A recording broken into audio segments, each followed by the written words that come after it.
നമസ്കാരം. Welcome to living energy Ayurveda. Azotemia എന്നത് urea, creatinine പോലെയുള്ള മാലിന്യങ്ങൾ രക്തത്തിൽ അടിഞ്ഞുകൂടുന്ന അവസ്ഥയാണ്. ഗ്ലോമറുലാർ ഫിൽട്രേഷൻ റേറ്റ് കുറയുന്നതാണ് ഇതിന്റെ കാരണം. അപ്പോൾ എന്താണ് ഈ glomerular filtration rate? Glomerular filtration rate എന്നത് വൃക്കകളുടെ പ്രവർത്തനം എത്രത്തോളം കാര്യക്ഷമമാണ് എന്ന് അളക്കുന്ന ഒരു സൂചകമാണ്.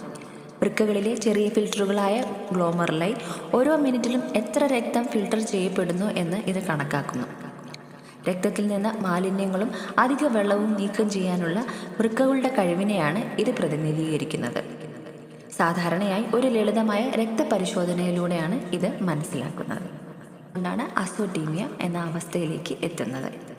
വൃക്കകളുടെ പ്രവർത്തനം മെച്ചപ്പെടുത്താനും ശരീരത്തിലെ വിഷാംശങ്ങൾ ഇല്ലാതാക്കാനും സഹായിക്കുന്ന പ്രകൃതിദത്തമായ മാർഗങ്ങളാണ് ആയുർവേദം നിർദ്ദേശിക്കുന്നത്. പുനർനവ അഥവാ തഴുതാമ, ഗോക്ഷുര, വരുണ തുടങ്ങിയ ഔഷധങ്ങൾ വൃക്കകളുടെ ആരോഗ്യത്തിന് ഉത്തമമാണ്. ഇവ മൂത്രപ്രവാഹം വർദ്ധിപ്പിക്കാനും വീക്കം കുറയ്ക്കാനും വിഷവസ്തുക്കളെ പുറന്തള്ളാനും സഹായിക്കുന്നു. വിദഗ്ധനായ ഒരു ആയുർവേദ ഡോക്ടറുടെ മേൽനോട്ടത്തിൽ ചെയ്യുന്ന വസ്തി പോലെയുള്ള ചികിത്സകൾ ശരീരത്തിലെ ആഴത്തിലുള്ള വിഷാംശങ്ങളെ പുറന്തള്ളാൻ സഹായിക്കുന്നു. ഉയർന്ന പ്രോട്ടീൻ, ഉപ്പ്, പൊട്ടാസ്യം എന്നിവ അടങ്ങിയ ഭക്ഷണങ്ങൾ പരിമിതപ്പെടുത്തുക. റെഡ് മീറ്റ്, സംസ്കരിച്ച ഭക്ഷണങ്ങൾ, അച്ചാറുകൾ എന്നിവ ഒഴിവാക്കുക. പഴങ്ങൾ, പച്ചക്കറികൾ, തവിട് കളയാത്ത ധാന്യങ്ങൾ എന്നിവ ഭക്ഷണത്തിൽ ഉൾപ്പെടുത്തുക.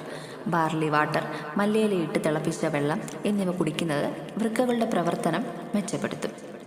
പതിവായ വ്യായാമം, യോഗ, പ്രാണായാമം, ശരിയായ ഉറക്കം, സ്ട്രെസ് മാനേജ്മെൻറ്റ് എന്നിവ വൃക്കയുടെ മൊത്തത്തിലുള്ള ആരോഗ്യത്തിന് അത്യന്താപേക്ഷിതമാണ്. Thank you.